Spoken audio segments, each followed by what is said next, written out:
What is up, you guys, and welcome back to my channel. So today we're going to be discussing the possible murder of 20-year-old Johmeik Simmons. Now, the reason I say possible is because the case was originally, and in my opinion, the opinion of professionals, the opinion of family, it was prematurely classified as a suicide. And I've covered a couple of cases that are very similar to this before where something's deemed a suicide and the family and other professionals really fight against it. It's a very tricky situation to cover, and especially a tricky situation for the family to be in. The police work in this case is essentially non-existent. One of the most infuriating examples of bad police work that I have seen probably to date. And Johmeik's family has been fighting ever since this happened in 2016 to find out the truth, and they have basically been fighting against a brick wall the entire time. But before I get into the details of the case, I need to thank NordVPN for partnering with me on today's video. So NordVPN, I've spoken about so many times before. It's something that I've personally used for years now. It's an award-winning virtual private network that helps to protect your identity and private data and information while you are browsing online. It's super easy to use. There's an app that you can get on your phone to control it, and there's also a Chrome browser extension if you're on a laptop or a desktop. So it makes it as easy as just a few clicks, and you're protected without having to do that much work yourself. NordVPN is awesome for anyone that's continuously using some sort of Wi-Fi connection, whether that's working from home even. If you are someone that likes to go and work at coffee shops or browse the internet at coffee shops, if you're on the internet while traveling. So much of our personal data is stored on our apps that are running in the background, things like our numbers for our credit cards. Sometimes there's tax information, there's passwords that we save, and I feel like we are under the impression that because these things are saved on our personal devices that they're safe. But unfortunately, when you connect to any unsecured type of Wi-Fi, it's kind of up for grabs from people that find sneaky ways to get to it. You can have up to 6 simultaneous connections while using NordVPN, which means that every single device you have is completely covered. There's 24/7 customer support if you have any issues. There's no data logging, which is a huge thing in my opinion. And also, if for some reason you're not satisfied with NordVPN services, there's a 30-day money-back guarantee. But protection is not the only thing that NordVPN has to offer. One of my favorite perks of using NordVPN is the fact that it allows you to access different entertainment websites. So if there's a movie or a documentary or something that you want to watch that you cannot stream in your country for some reason, NordVPN can help give you access to those things that you would not otherwise have access to. Right now, NordVPN is offering a 2-year plan plus a bonus gift with a huge discount to you guys, my amazing subscribers. All you have to do is go to nordvpn.com/Danielle and use code Danielle at checkout. Thank you again to NordVPN for partnering with me on today's video, and now on to the details of this case. So Jameik grew up as an only child with his father, John, in Freeport, Long Island. He was also very close to his mother, but from my understanding, she lived in Queens at the time. And everyone that knew Jameik knew him to be an incredibly happy kid. He was the kid that always had a smile on his face. He was always the one cracking jokes, making everybody laugh, keeping everything entertaining. You rarely ever saw Jameik get down, sad, or upset.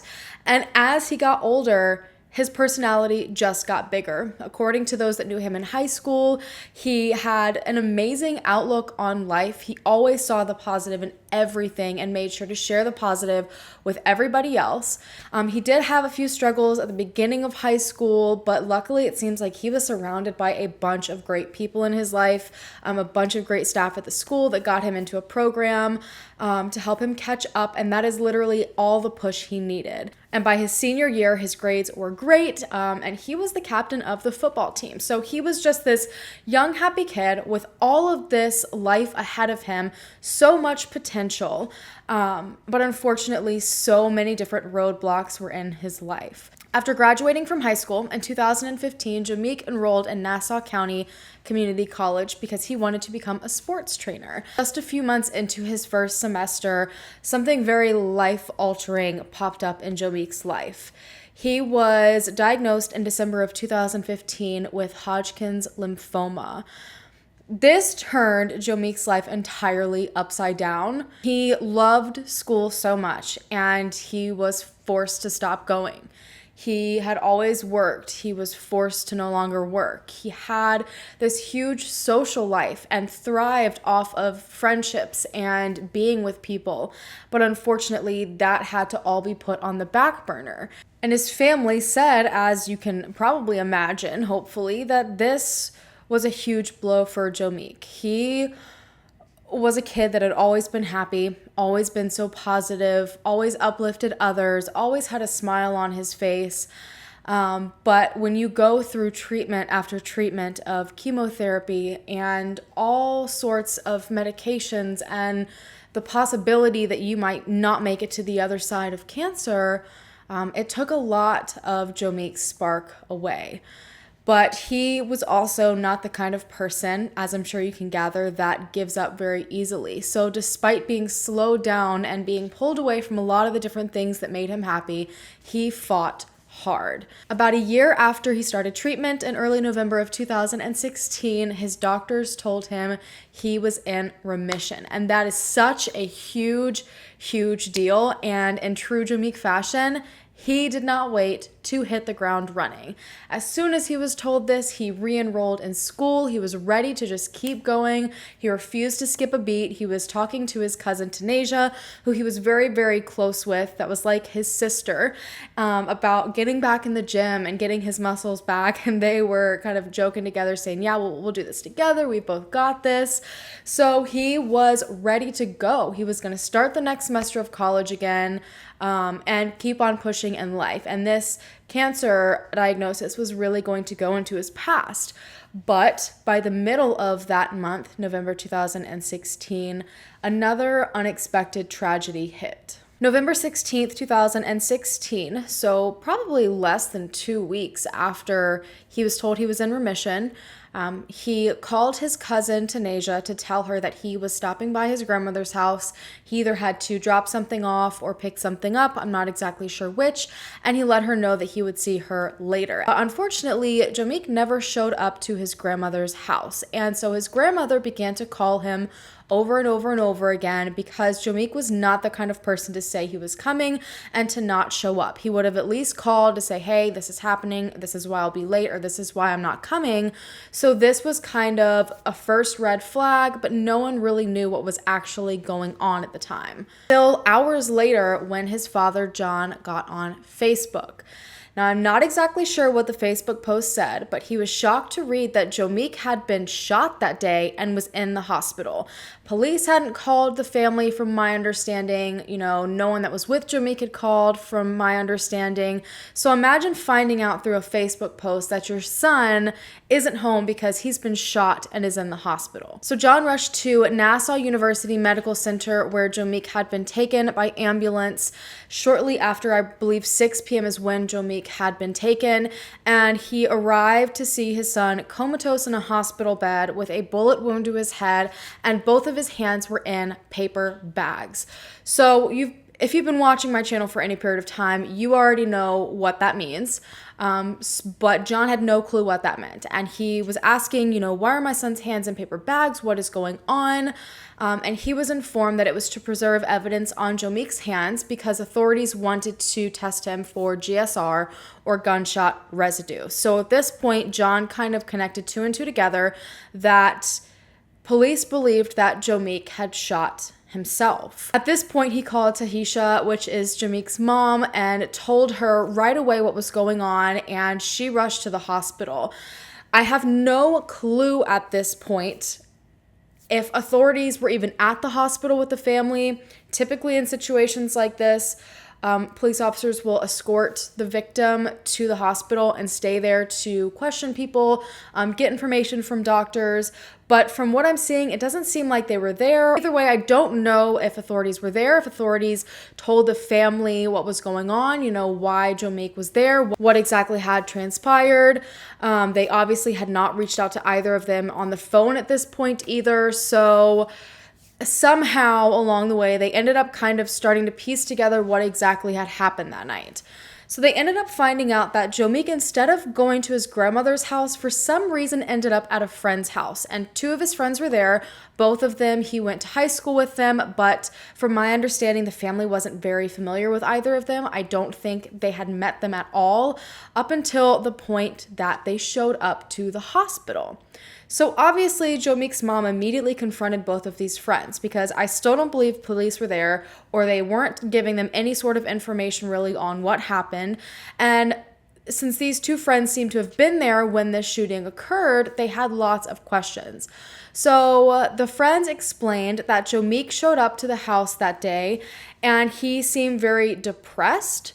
And said that he had gotten into a pretty bad argument with his father earlier that day. And I guess right after this, walked into one of the bedrooms of the home, pulled out a gun, and shot himself in the head. Right upon hearing this, Jameik's family said that there was absolutely no way that this is actually what happened. This did not seem like something Jameik would do. It did not sound right. Jameik had just survived cancer, and he had spent the past 2 weeks totally setting his life up again to dive back into it head first.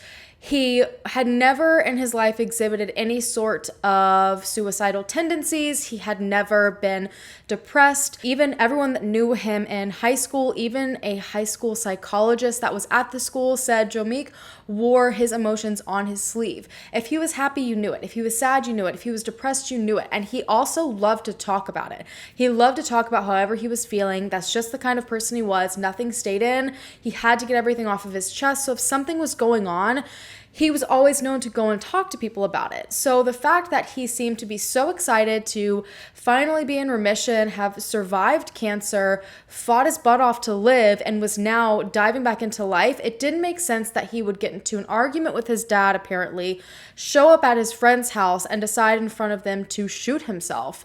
So first they obviously spoke to John, his father, to see if there was any truth to the story that they had gotten into some sort of argument.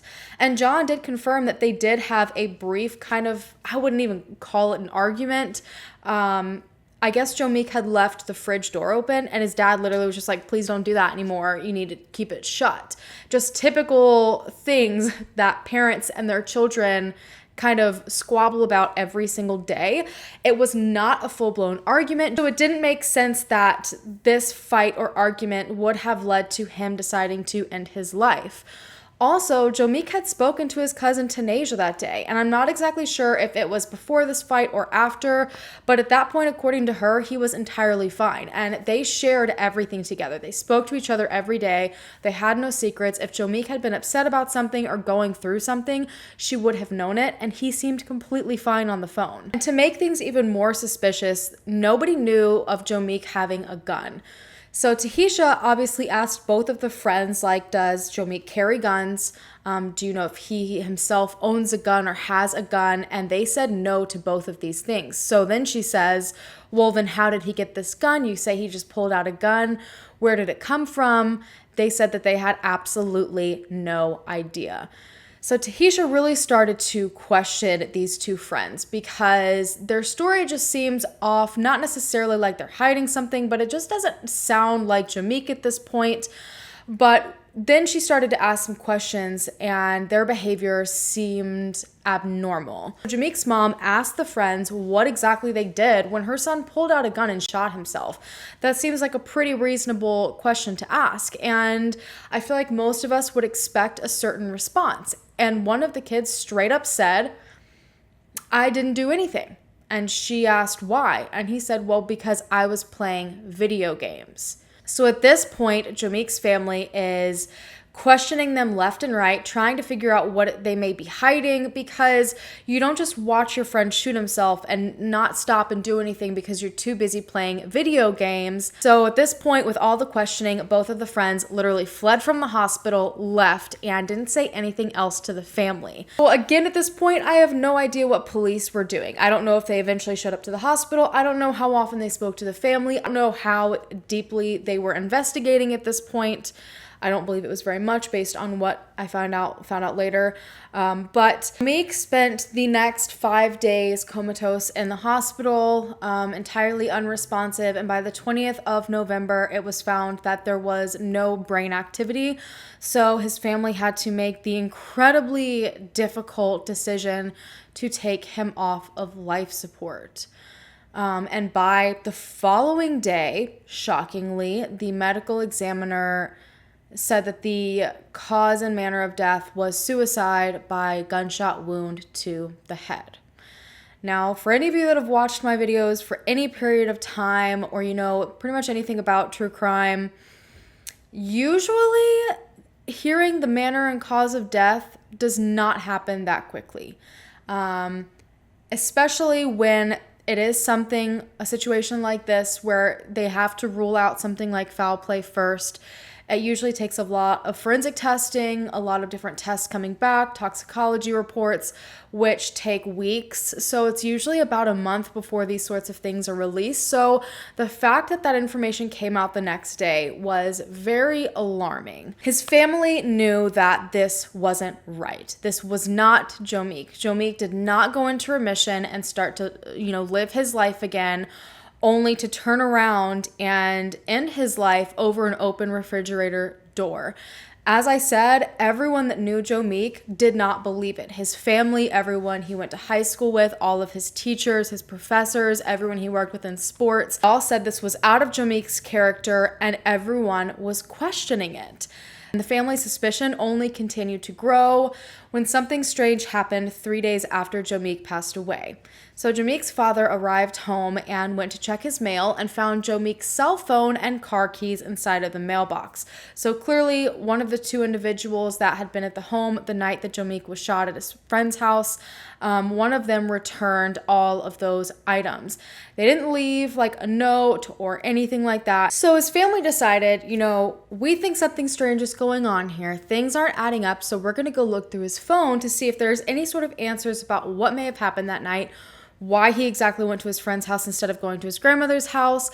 But when they opened his phone, they saw that every single text message and call from that night had been deleted. I think possibly that whole entire day of the 16th was gone. This is obviously just more suspicion added to everything else. So they decided to send all of this information over to authorities, because when the friends can't even answer questions to the family, at the hospital, and then they decided to just turn around and run out and leave when things got, a little uncomfortable. No one knew why he was over there to begin with. It just wasn't making sense. They figured this had to be some sort of helpful information to the police to show that, look, this is not a suicide. There's something going on here. But unfortunately, for some reason, authorities did not do much about it, which is just the biggest trend in this entire case. A few months passed and there was silence. I don't believe authorities really said much to the family other than continuously promising them they were working their hardest to try to find evidence of, a possible homicide. And then something else strange happened. At this point, it's February 2017, so it's a couple months after all of this occurred, and Tahisha received a very strange anonymous text message to her phone. Now, this text apparently stated that Johmeik did not end his own life, that someone killed him. It was a homicide, and this individual stated that someone at the house that night shot Johmeik and then fled from the house, ran out, eventually came back, and no one called 911 for an extended period of time. So this person, I guess, left, came back, and then they all sat around trying to figure out what to do, is what I'm guessing this is insinuating. And eventually they just decided to call 911. So Tahisha thinks, again, I've got another huge piece of evidence indicating this is a homicide. So she wrapped everything up in a pretty bow for authorities in an email and sent it over, hoping they would do something. But again, authorities did nothing with this information. I don't even think either of these times authorities even responded to the emails. And then in July of 2017, Jameik's family was called in to have a meeting with everyone working on the case. And they honestly believed that this was it. Like, they were finally going in to speak with authorities. They didn't know pretty much anything at this point that authorities had been doing, and they thought they were going to get some good information, that there had been progress in the case, that they weren't just looking at it as a suicide, they were investigating it as a homicide and had evidence or things to share. But that is the exact opposite of what actually happened. They showed up to speak with investigators and were informed that the case was being closed and it was being ruled as a suicide. They said directly that unless they got a confession, there was nothing they could do to help the family and change the case. Nassau County Police claimed that they had done everything that they could, turned over every single stone possible to try to find evidence to support the family's theory that it was a homicide, and they said despite all of the work that they did, they couldn't find anything. Jameik's family ended up having to file a Freedom of Information request, an FOI, to try to get their son's police files, because that is how little police had shared with them on the case. And they knew something had to be up, and sure enough, they were right. When they started to go through the files, it was just like one red flag after another, after another, after another, and a lot of it pointed towards homicide. Just as a few examples, the gun that was taken from the scene was in fact tested for DNA, and it came back as DNA being on the gun from 5 different individuals, 5 different profiles. One of those profiles was Jameik, and one of them was one of the friends that had been at the house that night. Yet the friends told Tahisha they had no idea where this gun came from, they have no idea where Jameik got it, yet one of them had clearly handled the gun, which we will kind of get into deeper in a little bit. There were also documents showing GSR tests, the gunshot residue. Both of the friends had swabs done of their hands, and the testing showed that in a few of the tests, there was GSR present on the back of one of the friends' hands, but ultimately, for some reason, it was all deemed as inconclusive, which contradicted what the test results showed. So those two things together really corroborate the fact that one of those friends that was there and witnessed what has been claimed to be a suicide had handled the gun.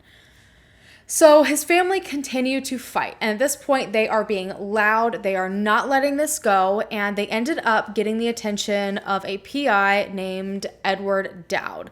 So Edward Dowd has 20 plus years of experience. He was a retired New York City homicide detective, and he ended up opening up his own PI business called Insight Case Management. And he worked hand in hand with a woman named Yale Rom. I hope I'm pronouncing her name right. He is the senior investigator, basically handles all things with trial preparation, all legal information, also helps to re-interview and evaluate witness statements, basically overall an expert in criminal investigation. And so they work hand in hand, they're very well known, and they offer to take on this case pro bono because they saw that things didn't add up and they wanted to do something about it. So they ended up putting in their own Freedom of Information request and received all of the files from Nassau County Police Department. And sure enough, they were able to point out more issues. So one of the first things they did was look over the crime scene photos, and they were alarmed to see that there are numerous indicators in the photos that there was some sort of altercation. And it's not just like small details either. There is a giant hole in the wall. It's probably like a couple of feet long vertically. And it looks as if someone was forcibly shoved into the wall. Like there was a fight, someone got pushed really hard. And directly above that is where you see blood spatter from Johmeik allegedly shooting himself. You can see the gun down in the closet right beside where someone was pushed into the wall. It doesn't appear as if it was moved or messed with. And then on the other side of that, there's the gun, the hole in the wall, and then there's like this little dresser, and there's smashed glass on the dresser, and all of the items are disheveled, again suggesting that there was some sort of altercation. And my assumption is that they had seen other photos that I have not had access to of, the positioning of Jomeik's body, where they believe he shot himself, so that he didn't at least cause, the broken glass or anything like that falling into it. But regardless, there's no way that someone shooting themselves is going to shove themselves so hard into a wall during the process that they bust a gigantic hole in it. So all of the evidence at the crime scene screams that there was some sort of fight or something like that, but somehow that was just totally ignored.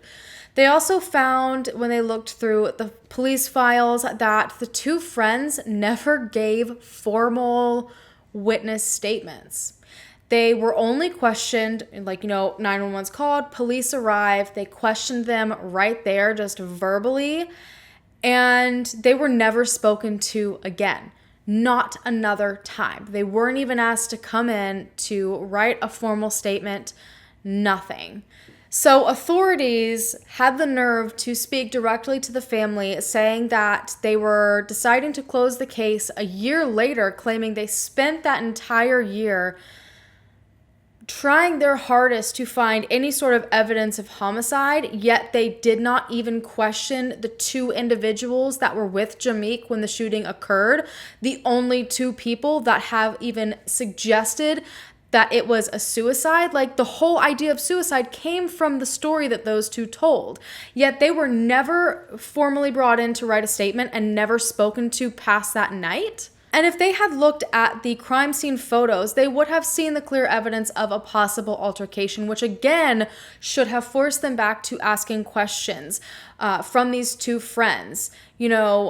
So what exactly did they do in that whole entire year? And honestly, the answer is not much once the PIs went deeper into the case files. Authorities never searched the car. Jomeik's car was parked at the friend's house that night.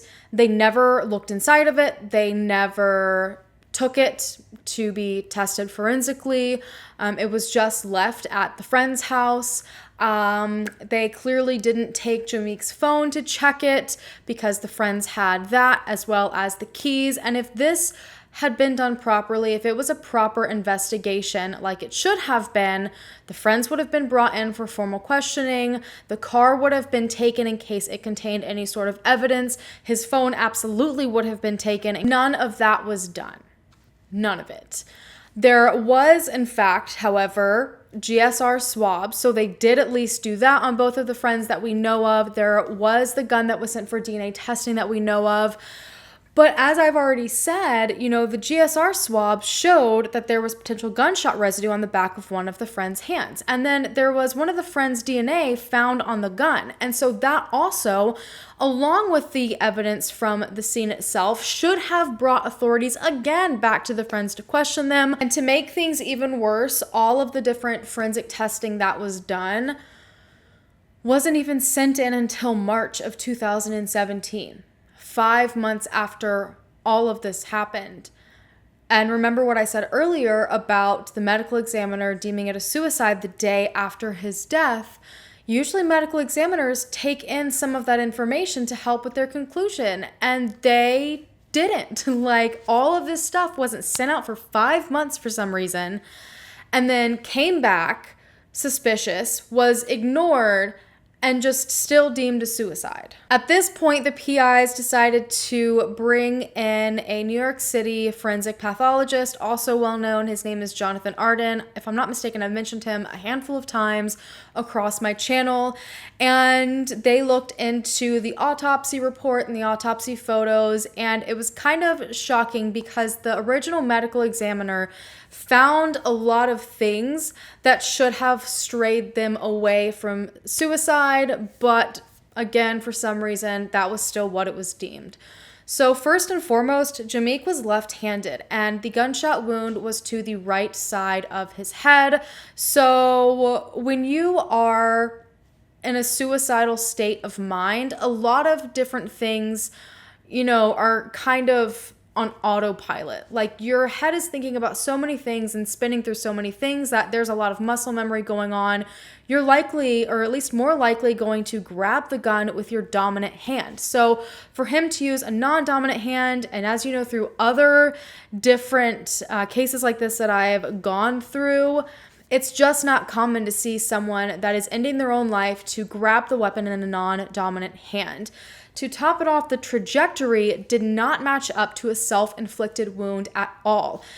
It would have taken effort to get the positioning in a way that would match up to the trajectory. There also was no barrel impression or barrel burn where the gunshot wound was, which again is something that you expect to see with a suicide because a close range shot is what is most common. There was no stippling of GSR around or inside of the wound, which again is something you would see with a close range shot, which is what is typically seen in suicides. So they ended up ultimately coming to the conclusion based on their own professional opinion that Jameik was shot from over 2 feet away, which again isn't impossible, but every single thing about the wound itself does not line up with what is most commonly seen in self-inflicted gunshot wounds.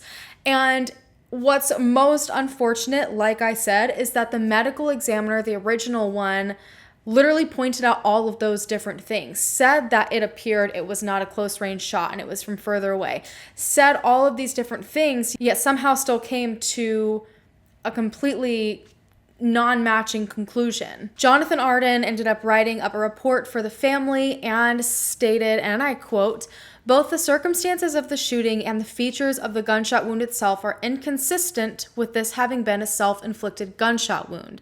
The circumstances and the shooting scene strongly suggest that this gunshot wound was inflicted by another person." Out and Rom decided to go and speak to people. They wanted to hear what everyone else kind of saw or heard that day. So they went back to the neighborhood this occurred in to re-interview the neighbors, only to find out that there was no re-interviewing necessary because most of them had never been questioned to begin with. And again, if you are familiar with anything in terms of, investigative work and kind of the protocol and things that you do, canvassing an area for possible witnesses should have been something that was done through the investigation, especially because authorities allegedly were going back and working so hard to find any sort of evidence suggesting something other than suicide, which the first thing they would have done would be, let's go and speak to someone at the house. Let's go and speak to someone around the neighborhood, see if they witnessed a fight or heard anyone arguing. But yet none of that was done. I know that they even went back to the house itself. It was vacant at the time. I don't know if they searched the inside of it, but I do know that they spoke to the landlord, and even the landlord was hearing for the first time that there was anybody shot in their home. So it's like this whole entire thing happened and was just totally swept under the rug. PIs gathered as much information as they possibly could for the family, and by 2019, the family had hired an attorney named Abe George who helped them file a lawsuit against Nassau County. And this lawsuit essentially asked that the cause of death be changed from suicide to a homicide and the case be reopened and reinvestigated. Now, Abe George introduced all of the findings from the PIs as well as Jonathan Arden, and they also introduced a conclusion from a third party that investigates crime scenes that looked into everything, stating that basically no one believed this was actually a suicide and all of the evidence strongly suggested homicide. Numerous statements were made during the time that all of this happened. There was kind of like a huge media blitz in terms of, sharing information about what was happening on this case. And unfortunately, the police department and the medical examiner all came forward during this time saying that they didn't agree with any of the findings, that they stood behind their police work, that they stood behind the autopsy, they stood behind the decision of suicide, and basically entirely dismissed the different perspectives and scientific evidence that other professionals brought forward suggesting otherwise. It ended up taking 1 year for an agreement to be met, and by 2020, the cause of death was not changed to homicide, but it was changed to undetermined. And this isn't exactly what the family had hoped for, but it was at least some sort of step in the right direction. Now, I've said it once, and I will say it as many times as I need to. Situations like this make me want to bang my head repeatedly against a wall. I cannot stand it when police are confronted by family or other professionals questioning their investigative work or decision on a case, and the police department ends up coming out and making this like wordy, generic statement that they stand behind their conclusion and all of the information that they have is what led them to their conclusion. And based on that information, they support it. In this case and many others, the reason there is no evidence to support coming to another conclusion is because they did not do the work to find that evidence to begin with. You can't, as an investigator, sit back and hope that evidence and information magically falls into your lap. I know in the perfect world, that would be a great situation. However, we are in the real world, and as an investigator, your job is to investigate. Things aren't going to fall in your lap. You have to find them. You have to do your work, your due diligence to go out and find answers to questions and fill in the blanks.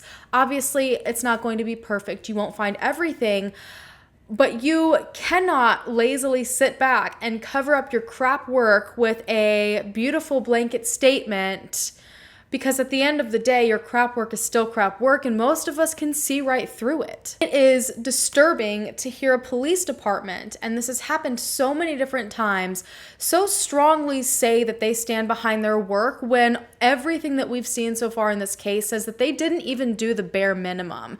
When you can't even gather proper witness statements, when you tell a family repeatedly for a year you're doing your hardest, but you didn't send out any of the forensic testing to be done until 5 months later, and you never actually formally interviewed or questioned the two individuals that were in the room the time that this person was shot, that this whole idea of suicide came from, you didn't even question them. You're supposed to treat every single scene like a crime scene, because it is better to have too much information than not enough. And once evidence is gone, it's entirely gone. And now these PIs are coming into this case and so many other cases, and they're trying to piece it together with information that authorities don't have and they let fall through their fingers.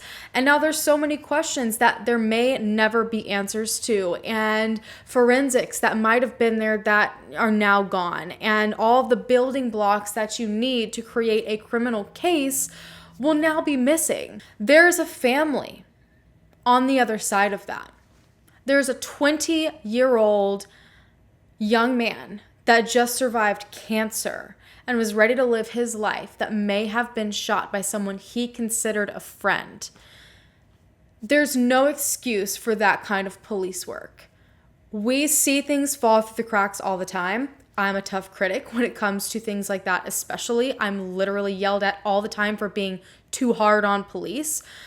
But this is way beyond that. This situation is blatant laziness and not doing your job. Like, these are things that a common civilian would do if thrown into a homicide, if thrown into a scene like this. I feel like anyone would have common sense enough to do certain things that even these trained professionals did not do. Nassau County has since stated that they simply don't have enough that they need to proceed with charging anyone. Again, they probably would have enough if they had investigated properly to begin with, but they have stated they are open to new information. However, this is again just kind of another generic statement that every single police department puts out, and Jameik's family is still fighting for answers, and hopefully they do get justice.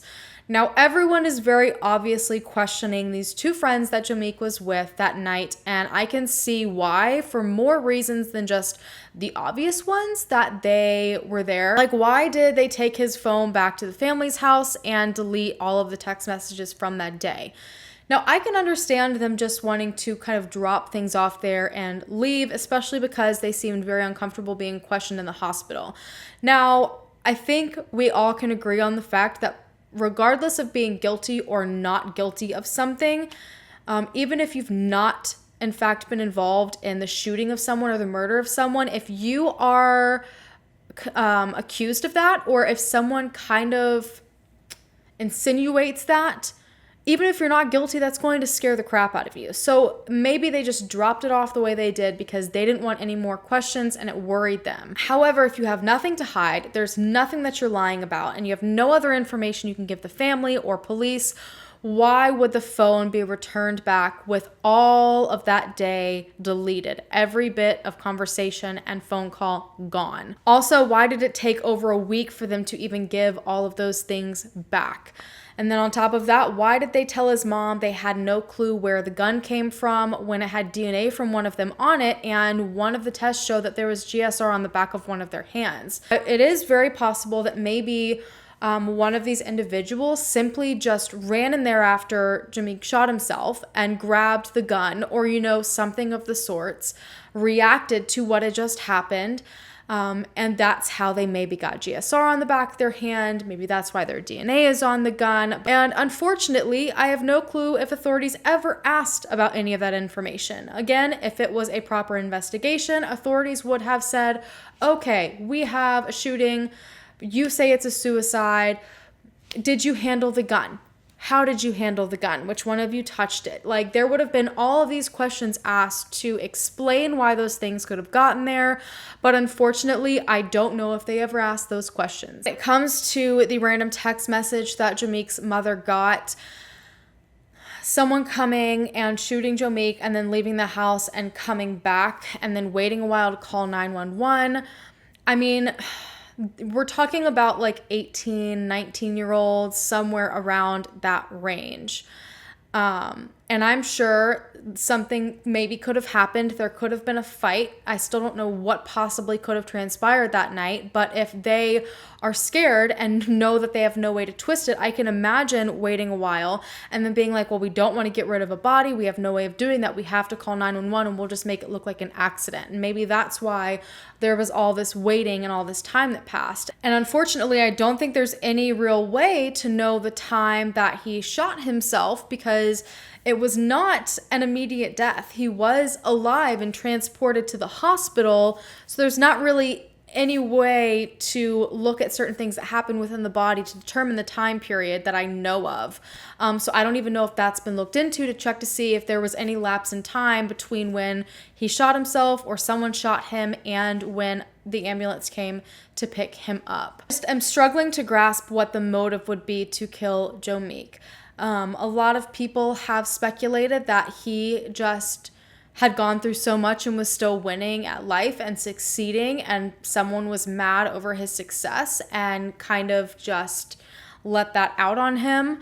I don't know enough about him or his friends or his situation or his entire life to really have my own opinion on that. But from what I have seen and how Jameik was described, he seemed like a nice guy. So I don't understand how a stop at a friend's house turned into this.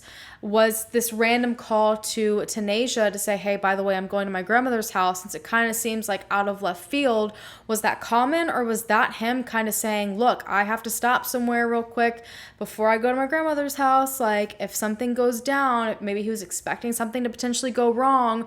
Was that a way for him to kind of like slyly alert Tanasia that if he didn't show up to his grandmother's house, she needed to be alarmed? That's definitely possibly a huge stretch, but it's just something that I wonder about. Because at this point, I do know suicide does not really make sense. I know he went through a lot when it comes to going through cancer and chemotherapy, and that can do a lot to someone mentally that we may not understand.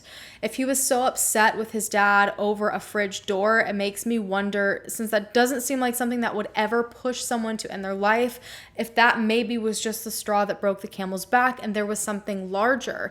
But when I go back to what everyone has said about him and the way that he was, even the school psychologist, there doesn't seem to be anything larger there at all. He had just survived cancer. He was, planning on moving on in life and going back to school and starting a job and being with friends again.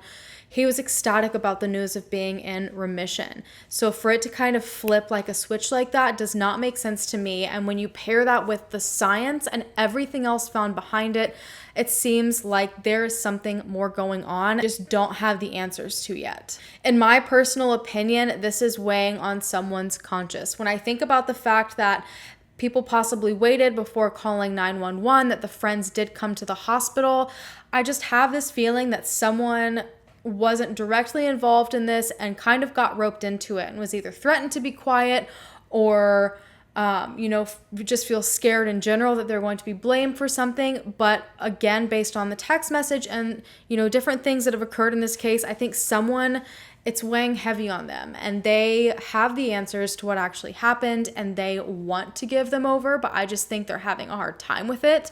So I'm genuinely hoping that someone's conscience gets the better of them and they come forward and say something, because I do not believe, after looking at all of the evidence in this case that I have seen from the PIs, that the family has shared, it's not really adding up as being a suicide, and numerous professionals have stated that.